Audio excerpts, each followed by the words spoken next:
I'm so dang loud, I don't need them. Is your tinfoil hat going to throw off your microphone, you think? No, it don't affect that stuff. So, it just affects the radiation and frequencies that I'm getting. That's what I was wondering. What is the what's the benefit of the tinfoil hat? Hey man, I'm just an old conspiracy theorist. Don't mind me. What are you conspiring on these days? Don't pay me no mind. Nah. Is that protecting you? Don't worry about it.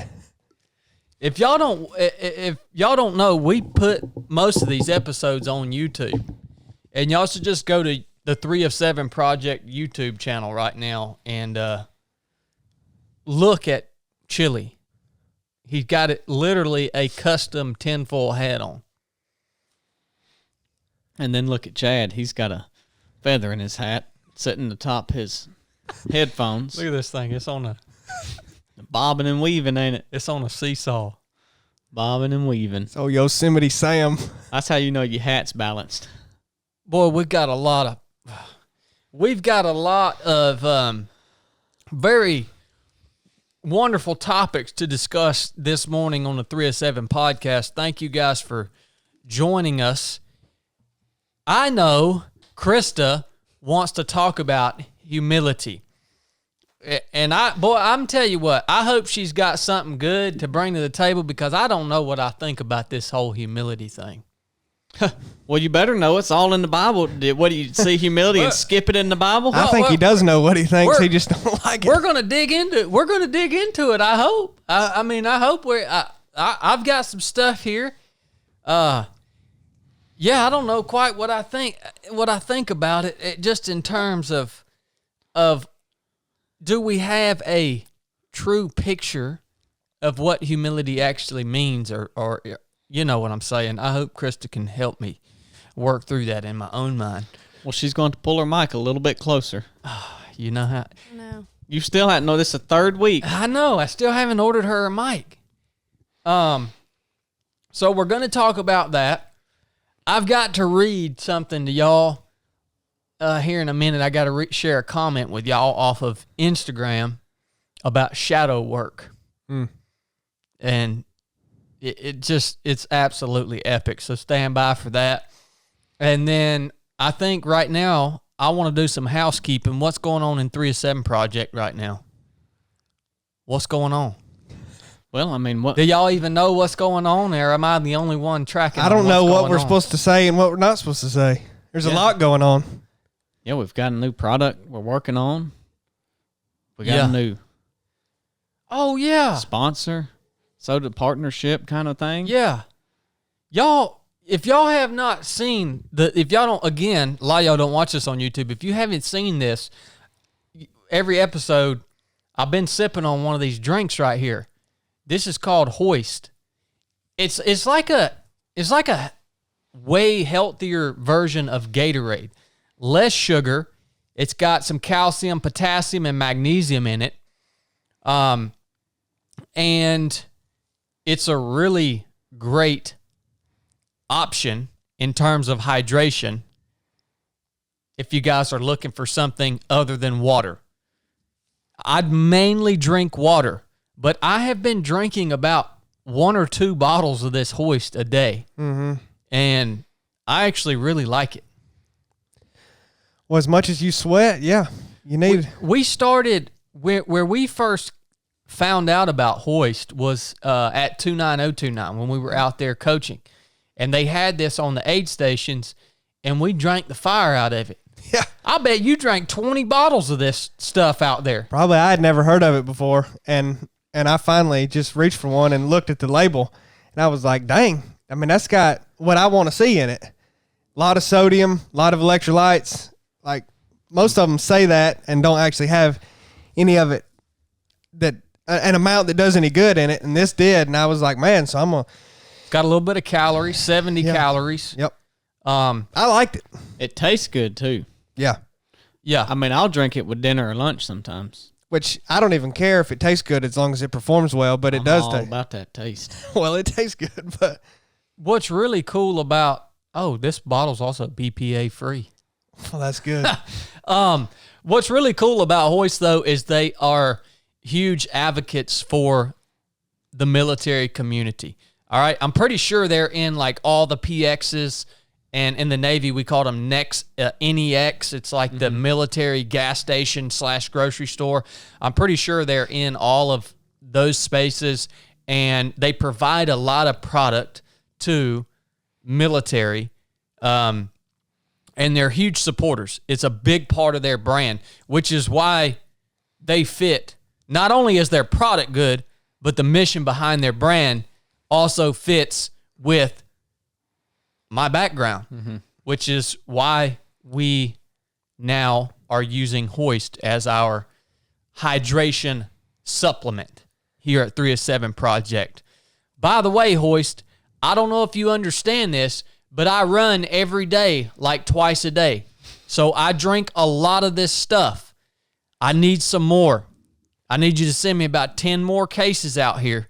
Well, the powder, I like the powder, the mix, because then you can put it in. You don't have to have it in the bottle or pour I it haven't out. tried the powder yet. Well, I'll say too, I think it really has grown in the military community. I don't know how you describe it, The old military. The old military. Military. But it has, and that's kind of the lane. But to me, I don't know why, if you're using a product in ultra running for performance, I would use that. I mean, if you're going to go buy a product, I mean, that's water. Yeah, you have to drink water during a 100-mile race. You can't just, but we explain all that in our video series. Yeah, in the running product. If you guys don't know, we're close to releasing a 10-part masterclass that is going to teach you everything we know about running. Okay? That's another thing. Back to HOIST. Great product. I am absolutely enjoying it. Give it a shot. And like Chili said, if you're going to buy a hydration supplement, think about HOIST, because they're not one of these daggone hippie ultra running freaking silly brands out there that every daggone ultra running product out there is tied in to the whole eat mushrooms, grow your freaking dreads out and smoke dope and be a homosexual. Pretty Just much. about every brand is tied in with that message. HOIST is not that brand, and their product's awesome. Their website is drinkhoist.com. Do we have a pro code? Did they give a pro code for the listeners? Yeah, it's 10% off. It's the number 3 of the number 7 project. Come on, man. You guys got a 10. They gave us this especially for y'all, 10% off your order. Drinkhoist.com. Go check them out. We're crushing this stuff on the daily. Oh yeah. And yeah, it's good stuff. Told you about the running series, even though Blake probably didn't want me to tell you about it. I'll tell you about one other thing. We're supposed to be less than 30 days from the premiere release of this Just 1 Mile documentary. You just can't hold it in. I can't hold it in any longer. Everything we do is premiere. I'm going to go ahead and tell you, this documentary is being produced by a 2-time Emmy award-winning documentary filmmaker. The videographer, Dwayne, is the best I have ever seen. When you guys eventually see this documentary, wherever you see it, it is going to blow your dang socks off. Not because of me, but because of how many storylines are captured in that documentary. All I've seen is the trailer. I get to see the editor's cut on Monday. But all I've seen so far is the trailer, and the few people I've shown the trailer to, they all had the same reaction I had when I saw it. I'm like, I've seen a lot of pieces of content out there. This thing is next level. I'm pumped about it, man. Yeah, if you enjoyed watching the Mid-State coverage, then the documentary will be a step up from that. Well, old Fonzie. Remember when you showed it to Fonzie? He said he went and done all the research on them. Tripped out. Yeah, he said, "Son, I don't even know. I couldn't think about anything else if I had this." So the way that this played out is we had obviously already decided to go run the race, and James hit me up and said, "Hey man, I got a buddy that's like one of the best videographers. He's worked on massive projects, shows like Stranger Things, big name movies and shows that you guys have all probably heard of." And he said, they might be interested in making a documentary out of this. I said, well, yeah, that's fine with me. If they want to film it, let's do it. Well, they come out. Ed is the producer. Dwayne's the videographer. And they're out there. They come out. We spend a whole day filming. And then they're at the race the whole time. And I just thought these were just some guys. You know what I mean? Well, they are. Yeah, but like when we showed it to Fonzie and then he started researching the resume that these guys have, it was like, oh, then it finally made sense. Okay, this is why. I showed Fonzie that trailer, and he was like, you realize that is a $50,000 video right there. If you wanted to have that video, if you wanted to pay to have that video, just the 3-minute trailer produced, that would cost you $50,000. And I was like, huh, no. But then he told us told us the background of these guys, and I was like, okay, now this makes sense. This thing might have some legs to it. He made you play it for him 5 times, the trailer. Yeah. Chad's just a guy that likes sports, so he didn't really appreciate the value that he had there. I'm just out here, the Mid-State Mile, I'm out here, and I'm literally the whole race, I treat Dwayne and Ed essentially like they were a nuisance to me.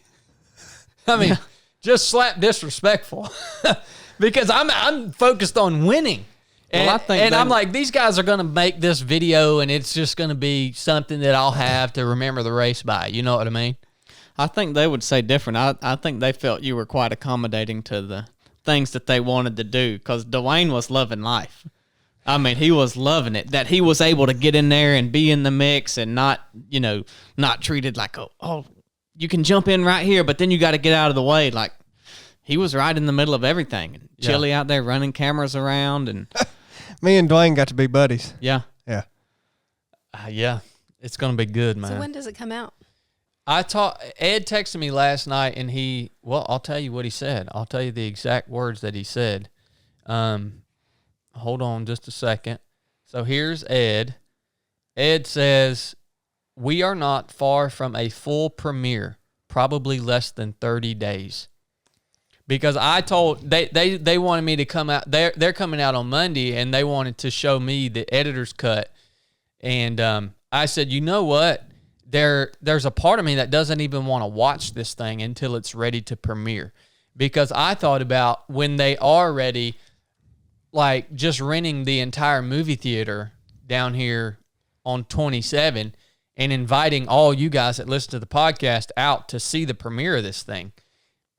And then that being the first time I saw it. But then Ed says, we think you should watch the editor's cut before we release it publicly. I don't know why, but I'm going to take his advice. Because at this point in the video, the only thing I was good for in the video is winning that race. And as soon as I won the race, at this point, I'm pretty much useless. I don't know the process of how to get this thing out and get it into people's hands and all that stuff. So I'm just following their lead. I'm just a guy that has some friends that might help me with ideas. Well, you don't have to worry about that part of it, right? Krista doesn't really care for that song too much.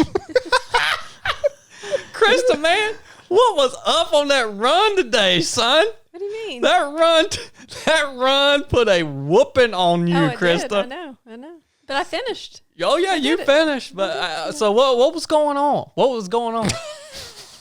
What do you mean? What was going on? I was running. You could say the same of him plenty other times, couldn't you? Oh man. Well, here's that humility again. Okay. All right then. Well, You're trying to treat me like chili, but it's not going to work. I was sitting here thinking, Krista, sometimes you've just got to take your lumps. And, that run, there's nothing to be. He's trying to make you feel bad. Ain't nothing to feel bad about. That was a good run. Yeah, sure was. Well, Can't let him do it to you. you know what was funny to me? I was talking to Brian the other day in the gym, and I said, "Did y'all hear this? Have y'all heard the new team member we have on the 307 podcast named Krista?" And they started telling me it's really interesting because I never thought about it. Because Sam listens to the podcast. Sometimes, yeah. Yeah. And so Brian was telling me how, like, Sam perceives you on the podcast. Yeah. And I was like, I never even thought about that because he's listened to the podcast before you started coming on. Yeah. And I know it's got to be weird for him to hear you He's on. like, that's my mom. Yeah. Yeah. Yeah. Yeah. Well, that's what's going on at 307 Project. And the sticker club, we can't leave that my out. Gosh, dude. Chad had a total bomb of the sticker club. Man, this is embarrassing. Do you still have stickers available for purchase? Yeah, about 40 of them. 40? You lost miserably, dude. Yeah. But hold on. Now how, but seriously, dude. I didn't know it was a race. So Chili runs the store. So you were tracking on these orders. Who the crap was coming in and buying all of Blake's stickers? Because me and you were running neck and neck for the longest time. Guys. And then some people started coming in and buying like dozens of Blake stickers all at once. Since Blake is going to play this game and gloat that he won a race that we weren't actually doing, listen, man. Well, I mean, it was quite clear that there was a race going on. So I just... Since when? Since you got on Instagram and said, "Oh, hey guys, I really..." Somebody shared it. I need somebody to buy my sticker. Matt shared it. He said, y'all need to get on Team Blake. And I said, yeah, I agree. Let me share that up on my post. And I'm going to tell y'all learn one day it's about quality, not quantity. You just have a couple good friends and, hey. What are you talking about? Just pulled right on ahead. It hit it's like a nitrous. You use good quality. You can have a good engine. You hit that nitrous button with your good friends. Son, just pull right on out them 90,000 followers Chad has. You can go ahead and thank bad. You can go ahead and thank Danny Delph and Doug Moore because they're the only two people in the world that own a Blake sticker. Doug might be coming to the proving ground too. Good. Well, Danny Delph and Doug Moore. I'm sure Blake. Congratulations. You're the only two members of the Blake Sticker Club. If Danny's coming to the proving ground, I'm sure Blake gave him a free entry. No, Doug. Doug, I'm sure he probably messaged Doug and say, "Hey, Doug, I can give you a free entry at the proving ground if you go buy a couple $100 worth of my stickers." Gotta leverage your resources. So Danny and Doug, I'd like to know what's the thinking behind that? I mean, why do you love Blake so much? Well, they just posted on Instagram, both of them. They got their stickers. I know. Chad doesn't like it when I win or whatever and beat him in things. So I thought for sure I was going to take you guys down because when I saw people were going to buy all of his stickers, it ticked me off. And so I decided to leverage my platform to get in and take him down. Well, I was just very embarrassed by Blake's just pitiful attempt to try to get people to buy a sticker. It wasn't that pitiful of an attempt. It worked. And then I was more embarrassed that you just groveled to your following and lost.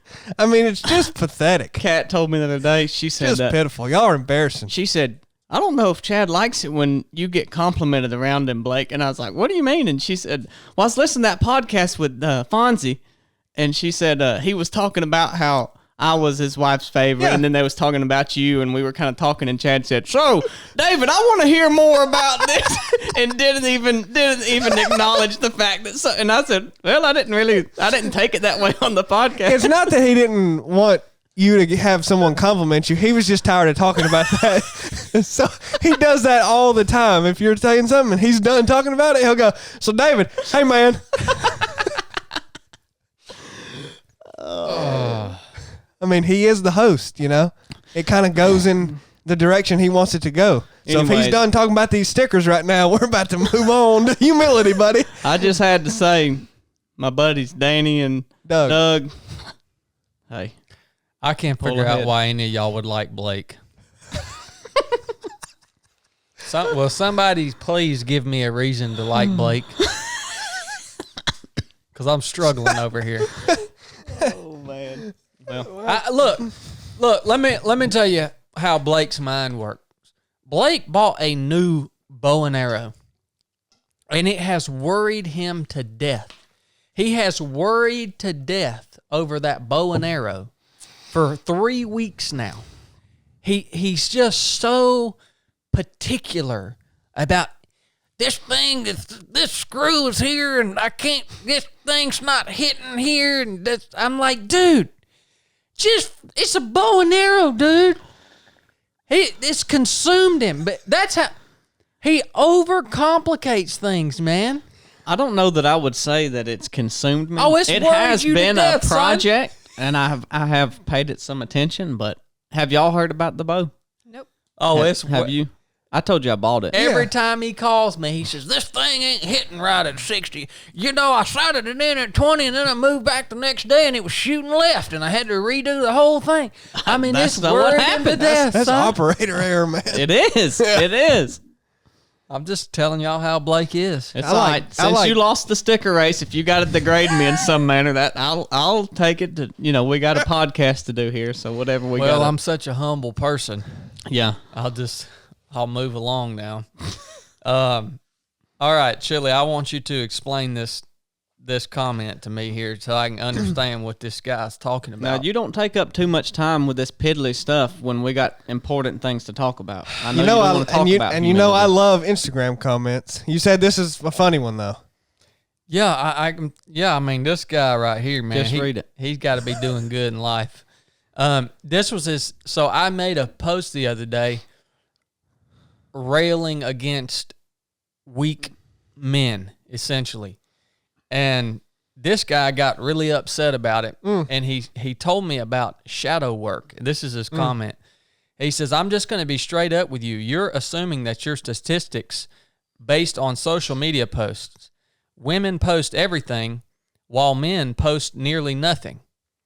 Okay, so he's saying that's the reason I think that men are turds. Well, I mean, if you're gonna leave a comment that's that inarticulate, why even give it any time of day? Then he comes out.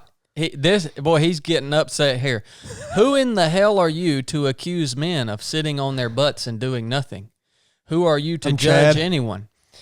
If your panties are in a bunch because your numbers aren't up on your platforms, the wrong thing to do is get wicked on a rant and make accusations. Now, here's the part I really love. It's called shadow work, bruh. And I sleep 5 hours a night so that my shadow work is completed every day. I think you're just an undersexed, overly zealous religious hypocrite who is posting hate speech in an attempt to rally troops. What is shadow work? What's undersexed?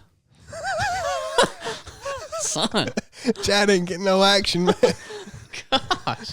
No, boy, he threw the gambit at that, didn't he? This guy ain't sleeping but 5 hours a night so his shadow work can be complete. Yeah, if you sleep 5 hours a night, that's your problem. That's freaking dumb. I mean, he's Need on. more than that. What is it? Did you look it up? No, he said it's called shadow work, bruh. How do you spell bruh? B-R-E-H. E-H. B-R-E-H, yeah. Breh. Breh. Bruh. Breh. I don't know. You're undersexed, breh. So, hey, if any of y'all, I was just wondering if you knew what shadow work was. Yeah, I do. What is it?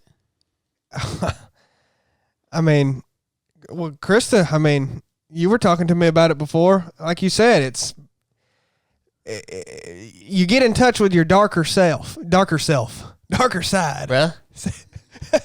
And I mean, much of a mess to me, but Okay. it's psychology, man. I was talking to Krista earlier. I like psychology and Carl Jung and Jung, however the crap you say it. I don't care. But shadow work, yeah, that's Well, when this dude, Let me tell you what shadow work is. Shadow work's you get in the shadows of my house, I give you a piece of this 10 millimeter. That shadow work around here. Well, that joker hit. That was the first time I ever seen anybody hit me with the shadow work, man. I get a lot of hateful comments. Why do you just don't read them? No, Don't let them bother you. it gives me something to talk about. Well, what's his name? I don't know. Don't lie. Just say you don't want to say it. Brad. No, I don't. I know his Instagram handle. Right. I don't know his name. All right. Well, I just had to get that out there because I was confused. I was hoping one of y'all could help me Krista's been stewing over here this whole time. work I can through tell. that. I can tell. Just listening. All right. This old classic comms check. This first half ain't everybody's style. Yeah. Well, you better get the shadow working, son. Am I a zealot? What'd you call him on the paddle trip, Jilly? A Protestant? What'd you call him that made him so mad on the paddle trip? I wasn't on the paddle trip. I've called him a Protestant before, and maybe it was on the paddle trip. Yeah. Oh boy, you want to talk about getting under somebody's skin? If you want to leave him a hateful comment, you can call him a Protestant. How about that? Oh boy, you dang religious people.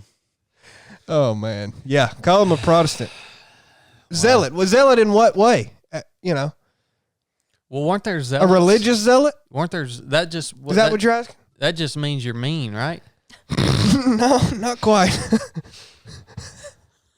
I'll have to do some research on that. I've been called a zealot multiple times. Well, I think a zealot, like in Scripture, was a faction of people who wanted, they were under Roman occupation during that time when Jesus was there, and wanted action. They wanted political action. So they wanted to overthrow the government. They thought that's how basically the kingdom would come, how change would happen, was to get involved politically in culture, and they were very zealous about that. And so they were willing to, but that's not how Jesus approached things, And so it was very different. So I think when you talk about zealots in religious terms, that's probably what it's talking about, just that era of during Roman occupation where people thought that's how change was going to happen and the kingdom was going to come. So that might be the connection. Who knows what if people call you that, what they mean by it, because people don't know what they're talking about. But they may mean that, or they could just think they know what that means and don't know what it means. That's also. Thank you for that voice of reason, Krista. You guys have cleared up so much stuff for me, even thus far on the podcast. I just can't thank you guys enough for all the wisdom that you offer on the show. Sometimes I don't know if you're being sarcastic or you're being serious. I guess it's time for me to turn it over to Krista. Sorry, she's my coach, like on Mondays, and she's my teammate on Wednesdays. So I go back and forth. I got to get this right in my mind, man. That's right. I don't mind. I just call her Krista all the time. Yeah. You better not call her that when she's coaching you. I do. I do. Disrespectful. Well, about time to turn it over to Krista to talk about this humility topic because, I'm trying to understand this humility thing.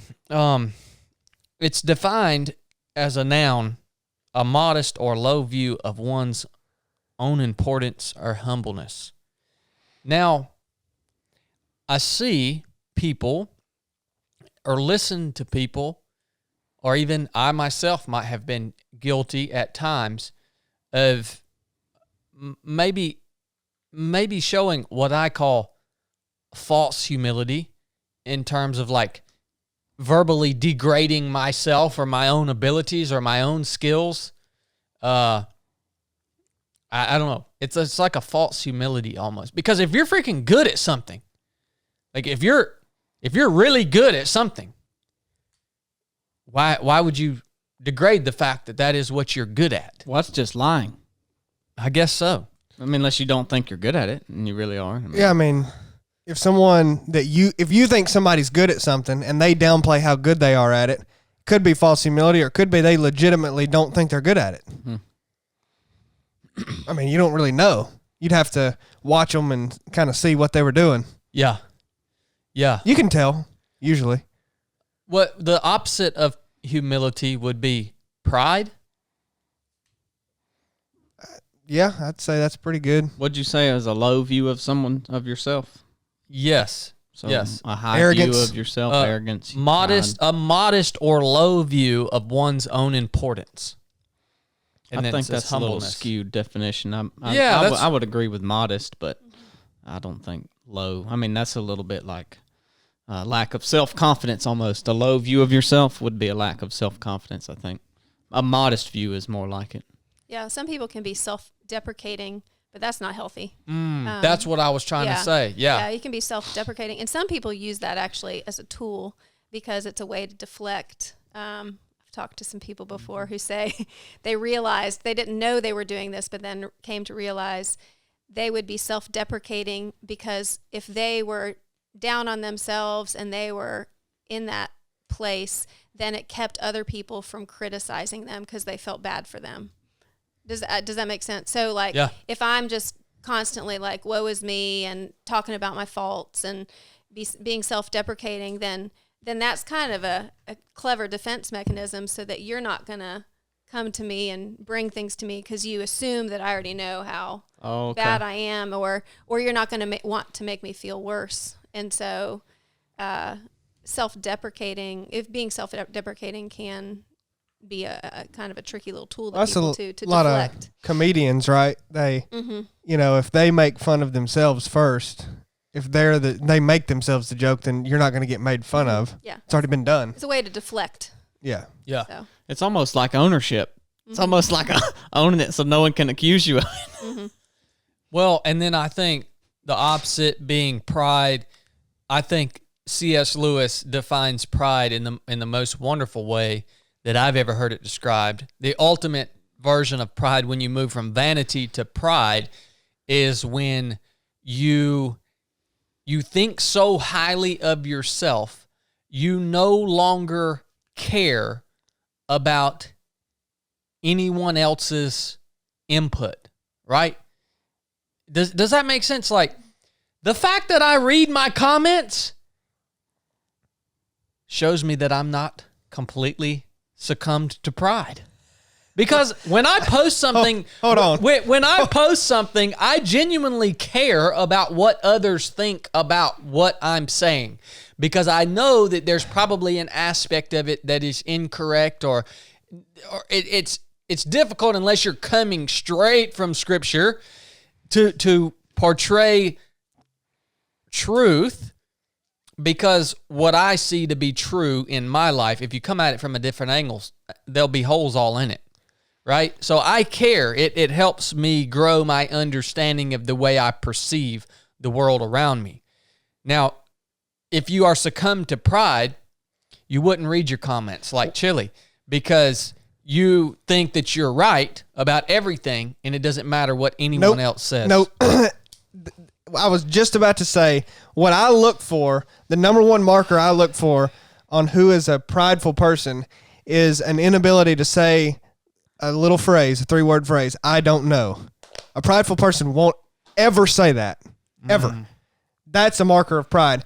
Now, C.S. Lewis' definition, which I don't know that it's not perfect, but I don't know how good of a definition it is, especially if you don't define who he meant by others. When he said, you like care about the opinion of others, was he referring to people that you've never met, don't know who they are? Well, that's because that's Instagram commenters. Yeah. I mean, I don't care about the opinions of others. Does that? I would say that.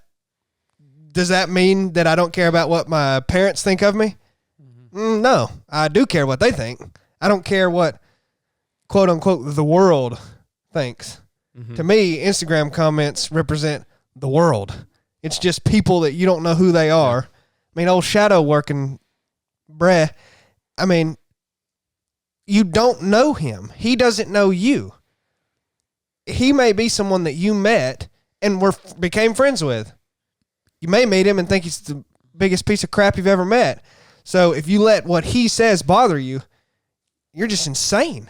Yeah. Yeah. So that's how I view comments. I mean, if you got a comment or a message from someone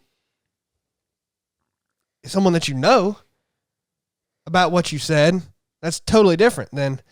That's the thing, man. When you have a following, particularly when you have an Instagram account with 100,000 people or 1 million people that follow you, you don't know those people.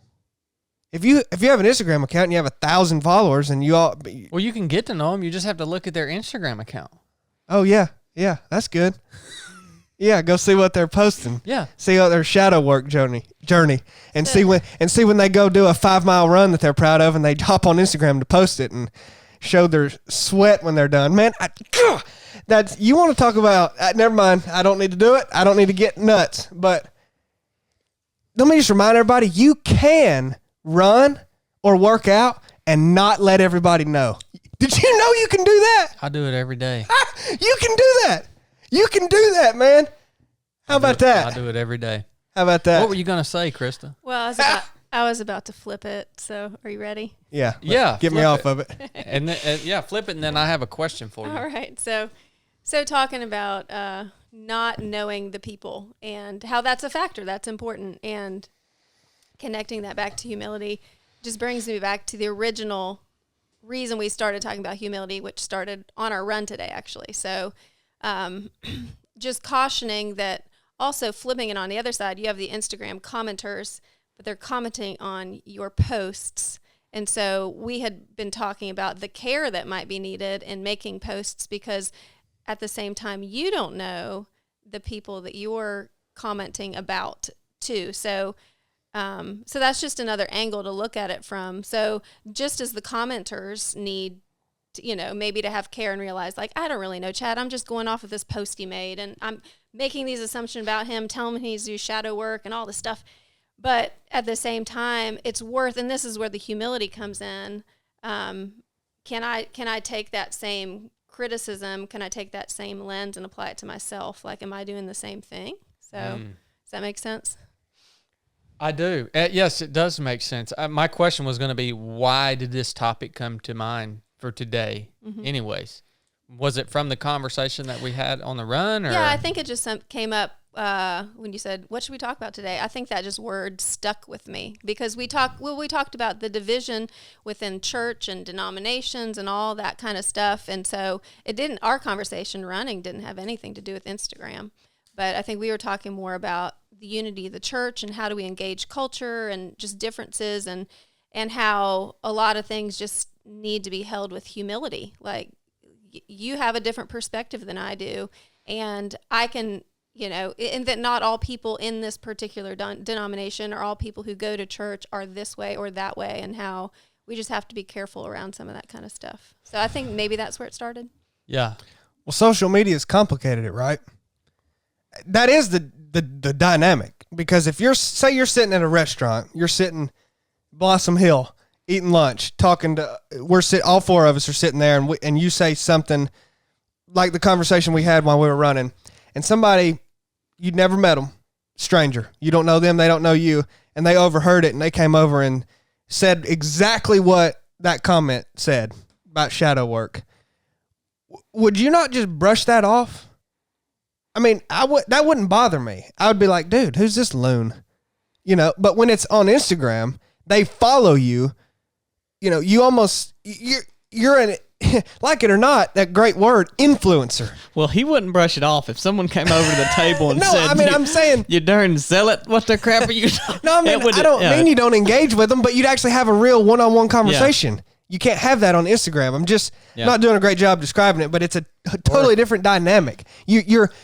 You have this platform with these people, and you're not trying to lose followers.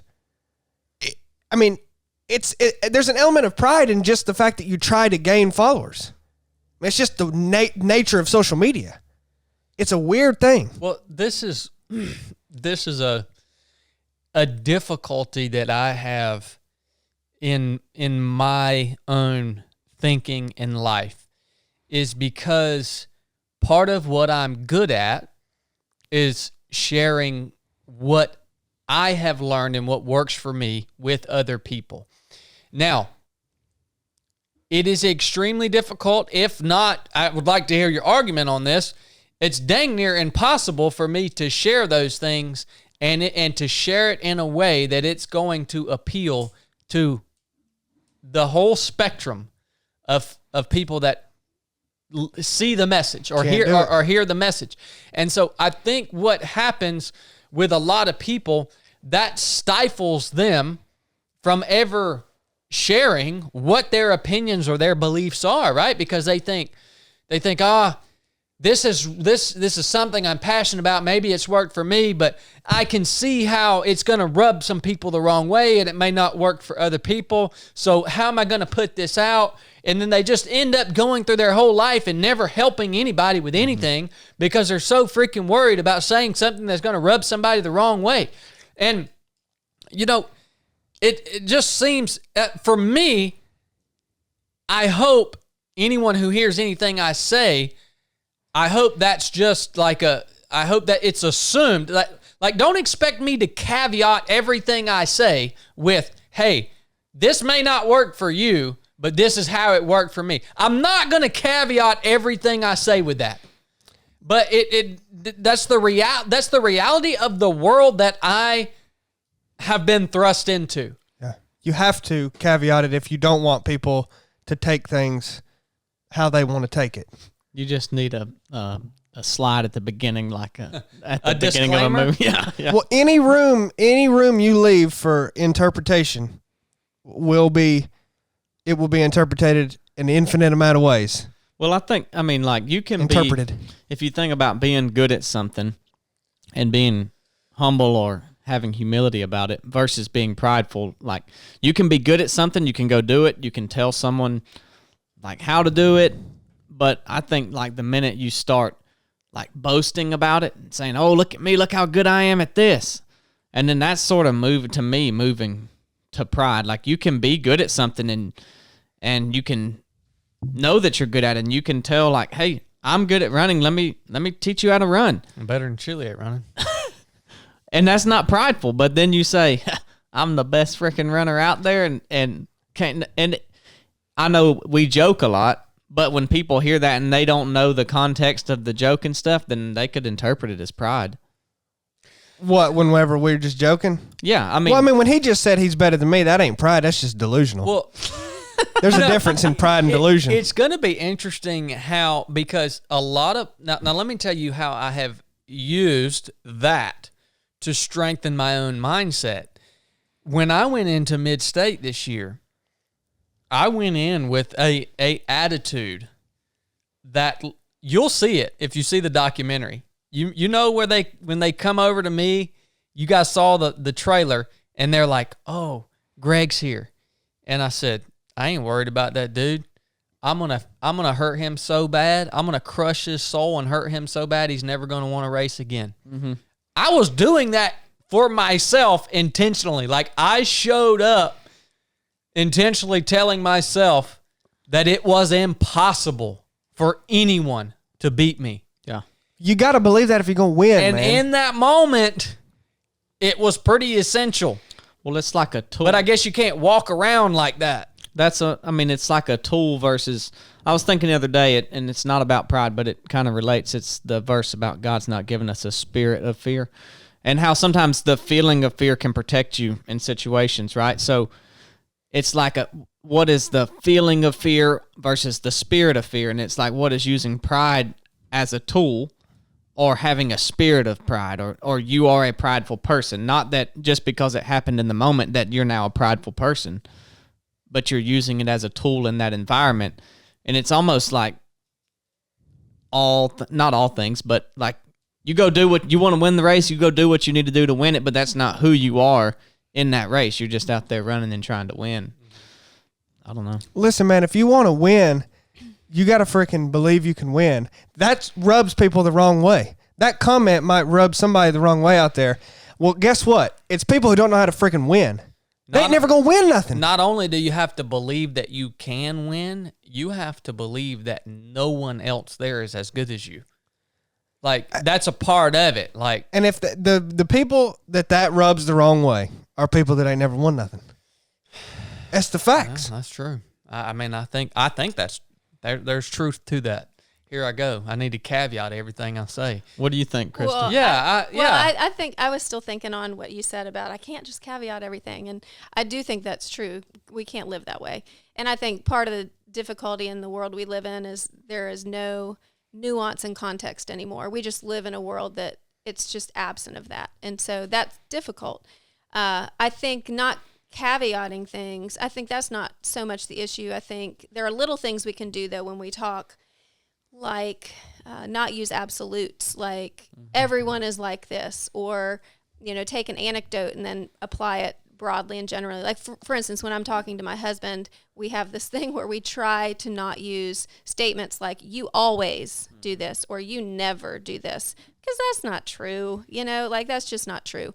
And so I think just little things, it's not caveating your statement, but it's how you say it that shows an openness to, there are other perspectives. I know not everybody is necessarily like this. So I think it's just that little tweaking kind of thing. But I do think there is a challenge between this idea of humility and sending messages that are critical in a sense. They're warnings. I see danger here, and I need to speak this, And I came across a verse after we had been talking about humility that encapsulates, it's several verses that encapsulates both of these things, or mentions both of them as both important things as for believers to have, the compassion and humility and those qualities, but also that we should be admonishing one another. Admonishing means warning. And so I think those aren't mutually opposed to one another. So can I read these verses really fast? Please do. Okay. So this is in Colossians 3. Put on then as God's chosen ones, holy and beloved, compassionate hearts, kindness, humility, meekness, and patience, bearing with one another, and if one has a complaint against another, forgiving each other, as the Lord has forgiven you, so you also must forgive. And above all these, put on love, which binds everything together in perfect harmony. And let the peace of Christ rule in your hearts, to which indeed you are called in one body, and be thankful. Let the word of Christ dwell in you richly, teaching and admonishing one another in all wisdom, singing psalms, hymns, and spiritual songs with thankfulness in your hearts to God.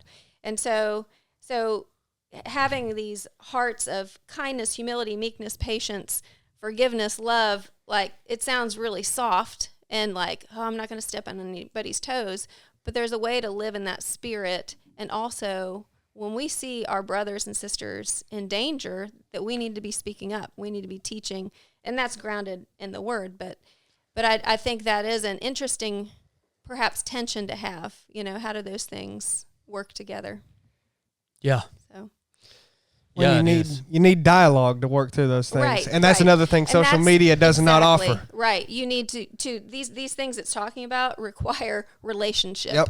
Require relationship, Yep. and that's what we don't have in culture so much anymore, and with social media for sure. So yeah, I mean, we act like he's talking about topics on.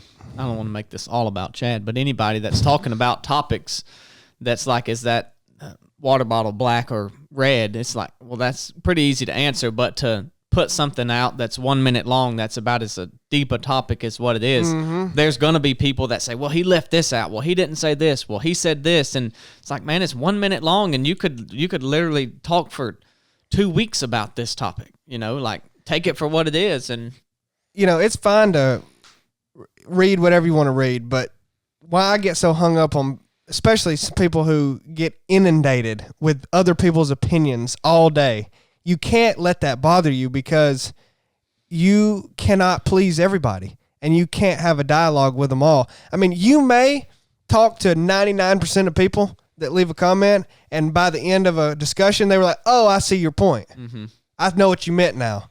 But unless you do that, that won't happen. And that's just an insane thing to hold yourself to, to try to please everybody. That's what it turns into. Try to not make anybody mad.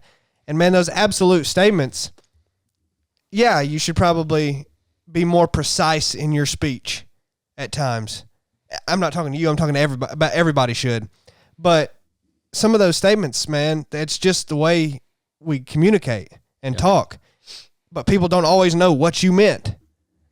so be it. I mean, Well, all of us sitting here, and probably a lot of people listening, could say, if you do a little bit of self-assessment behind or before you put out a statement or a topic or whatever, start a conversation, you know your intent behind it. Like, you know, this is prideful. I want to talk about myself. I want to build myself up. Or, you know, I know I'm good at that. If they want to talk about it, we'll talk about it, and that's fine. And talking specifically about pride and humility, if you do a little bit of self-assessment, you know really what you mean by it. And if it's wrong, then it's wrong. But I think the key is to know, like, why you're putting it out, and put it out in the way that it feels natural to come out. And it's going to help the people that it should help, and the people that it shouldn't, oh well. Well, Instagram's just all about pride. That's what it's made for. Just to Vanity. You need to create a way to I guess that's the whole thing. We don't know what regular life is anymore, where you just talk to people one-on-one, because that's the way to do it. You want to help people, well, you can do that. But this Instagram and stuff, it's made people think we can help people on a larger scale by getting this message out. And that's true, but there's got to be a better way to do it. I don't know. Maybe not with technology. Well, not on that big of a scale. Yeah. Well, those verses that Krista read, what immediately came to my mind was the picture of a marriage, the biblical picture of marriage. I went to my first wedding last weekend.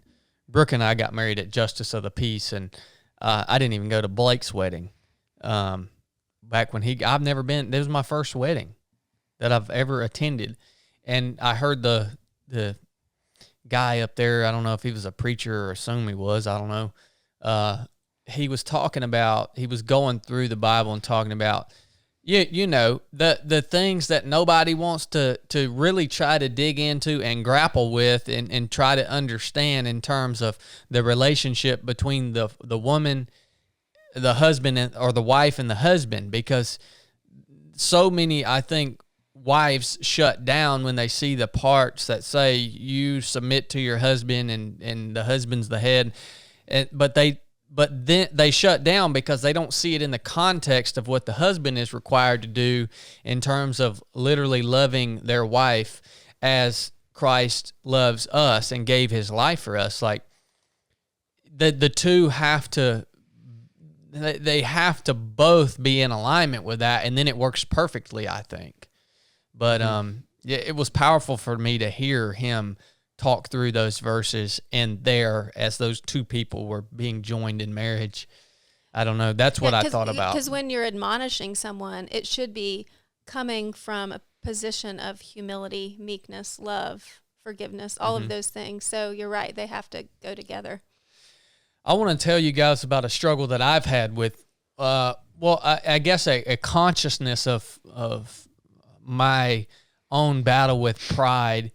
And I do want to say that I believe that humans that really like to push hard, that like to go hard and go big in whatever it is whatever their space is, whether it's a business, whether it's in athletics or whatever, we that like to go hard are in almost constant danger of being overcome by this prideful spirit, right? And as I look back on the last 2 years of my life, I don't know if I can explain this, but things have happened relatively, they've been progressive, right? In terms of our ability to reach people through the podcast. The podcast has slowly grown. The social media stuff, everything we do, it's happened. It's been a relatively slow, like, building block of progress, and at each one of those levels, I have to consciously, like, check myself and also take the input of the people around me to protect me from succumbing to a prideful spirit. What's interesting is there are things and opportunities that are happening now that if they would have happened 2 years ago, it would have destroyed me. I likely would have succumbed to that prideful spirit. And so for me, it's been a slow process, and it's like almost like I've had to, it's been just small steps and building blocks to where if you can maintain a humble spirit, not that I always do that. Sometimes I get a little cross the line a little bit, but if you can check yourself and maintain that, you're able to keep building, What I'm trying to say here is if you believe that God has some influence over what you are going to do with your life, and like, if you believe that, which I believe that, He can't just give you everything all at once. He can't just give you everything that is in store for you all at once, because it would have destroyed me. Really would have. And so I think the ability to surround yourself by people that are going to help you maintain that humble spirit, people that are going to be honest with you, not yes men and women and team members that are just there to just simply build you up all the time. I think being able to maintain that perspective of humility actually will help you progress. And maybe it's even a foundational element of being able to progress and receive more and more responsibility as a slave to Christ. What? That's been Slave. That's been my experience. I've been thinking, I don't know exactly who this message is for. I don't know how it benefits anybody else that's listening to this. I don't know, but it is an impactful thought to me to think that, say this documentary, for instance, if this thing hits and it goes and wins all these awards and whatever God has in store for this part of our mission, like, honestly, I can honestly say that probably would have destroyed me if that was the case 2 years ago. Well, it's a weird progress, man. Pride goes before the fall, right? And if you start down here at the bottom and you immediately achieve all this success, like, I think you're constantly kind of relating back to where you were, like looking at where you're at, or at least I am. And so if you're growing so slow that you don't even realize you're growing, you have to stop to a point. And like we talk, man, how did we get from 2 kids shooting squirrels off the front porch to doing what we're doing now? If it would have happened instantly, we would have been prideful about what we had. But if you're growing at a pace so slow that it doesn't even really seem like you're growing, like say you're climbing a mountain and it's so gradual that you don't even think you're growing, and you get to the top and you like, dang, we're up pretty high. We climbed a lot right here. And that's how I think that's what helps you to be able to stay humble about where you're at, because you're at this certain level of success, and then you gradually kind of grow, and it's like, well, it's not really much more than where I was at, so it's fine. And then you're at that spot for a while, and you get a little bit more. And I think the evidence of it is when you look at celebrities and musicians, and especially that had quick success at a young age, and they end up killing themselves or becoming addicted to drugs, and whatever the case may be. They end back up where they started or worse. Yeah, and so I'm not saying that I fully understand that, because I'm definitely not on the level of some of these people we're talking about. I mean, we're talking about people like freaking Elvis or like Robin Williams. Yeah, like people who had big success relatively quickly, and were elevated to this super high position, mostly musicians and actors and things like that. I don't think I've ever, I maybe thought I had some comprehension of why they would do that. Their life seems so awesome. Why would they Why would they kill themselves? And it's like, I maybe had some understanding, but not a deep understanding of it's actually the only way to get there, the only healthy way to get there is a slow progress with many stops along the way. And it's also where they ended up seems terrible. I mean, you talk about the only healthy way to get there to where they got, and you're talking about someone like Elvis. I mean, that's just insane. I mean, that sounds awful to me. But well, you look at people that win the lottery. I mean, I don't know what the statistic is, but majority of them are broke right now. But then you look at people who earn their money gradually. Progressively, yeah. Then they probably still got money. Yeah. So, Krista, what are some things that you have done that you can share with us to help in terms of humility, to help keep us ourselves on the ground level? I don't know. Maybe I'm not going to answer that question directly, but just thinking about what you were describing, I was thinking, like, I don't think it's a formula. I think there's some truth in that. I don't think it's a formula, though, because I think you can see these outliers and these people who get put in the spotlight or do great things that still have a good heart, that still are able to maintain that humility and live in that way. I mean, Mother Teresa, like, everybody knows who Mother Teresa is, but she continued to do what she did and be who she was, even though she became famous in a sense. And so I think it's not necessarily a formula, but I think, so I was thinking, well, what is it about that progression?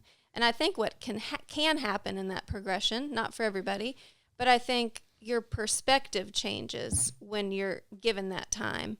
And what probably is something that has happened during that time is you've experienced suffering and adversity, and there's a sense in which it's being communicated to you, you're not in control.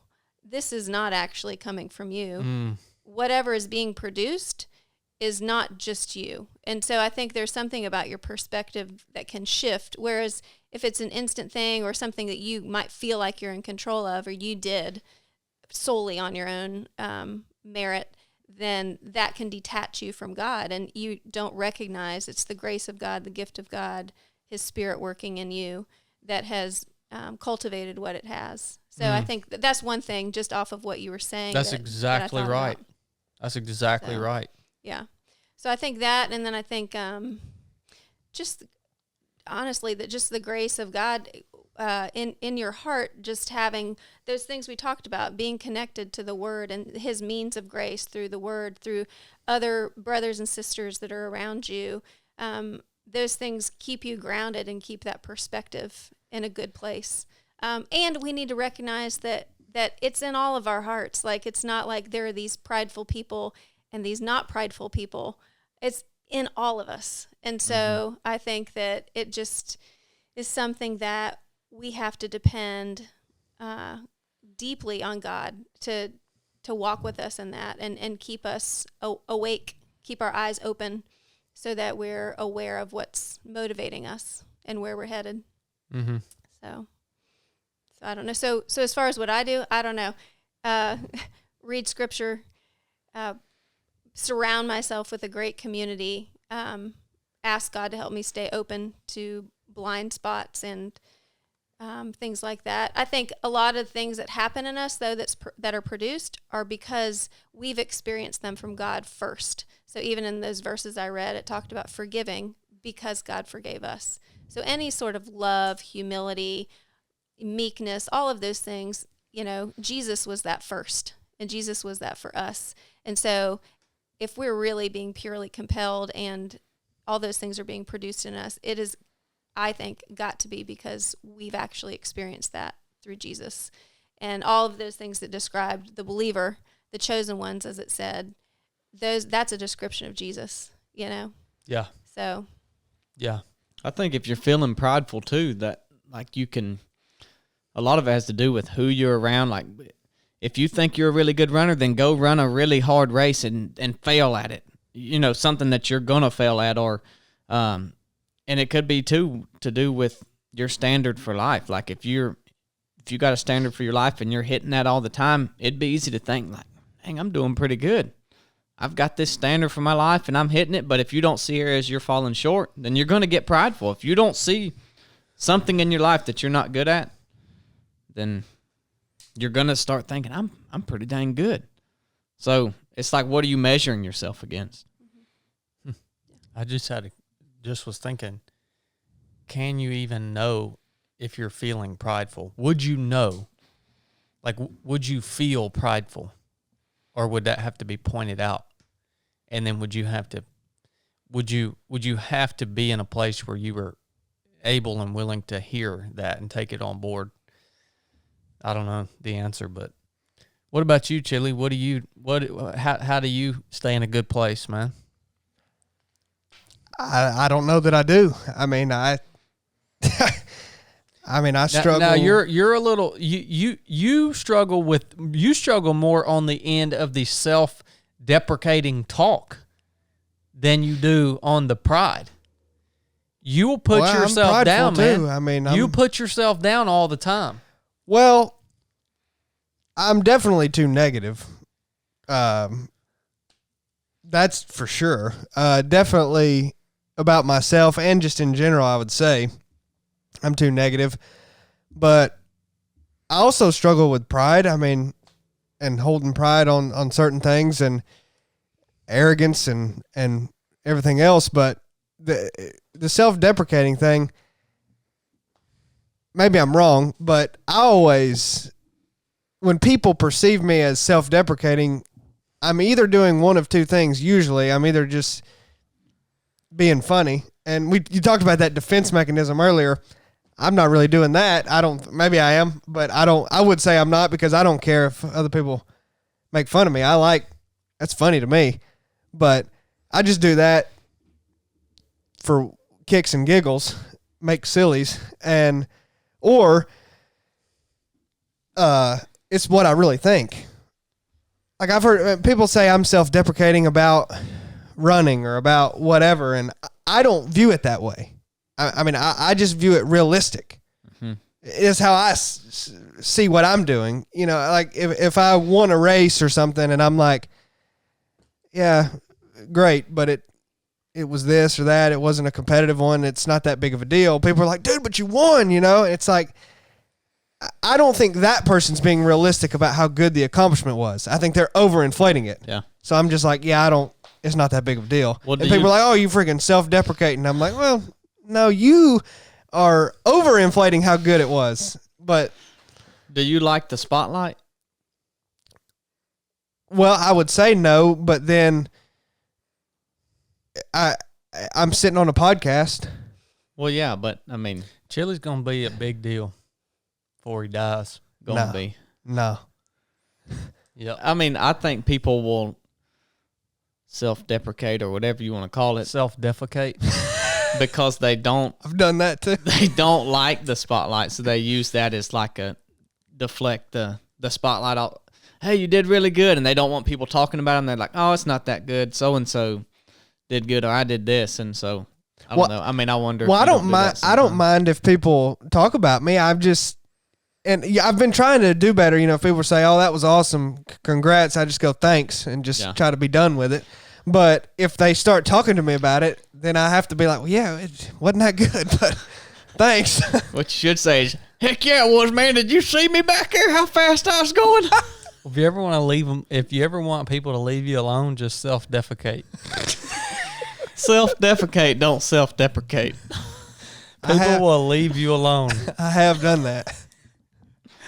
Man. Well, guys, what a wonderful conversation. Krista, thank you for bringing that, putting it out on the table for us to talk about. That's one of the first times a team member has had the opportunity to create the podcast.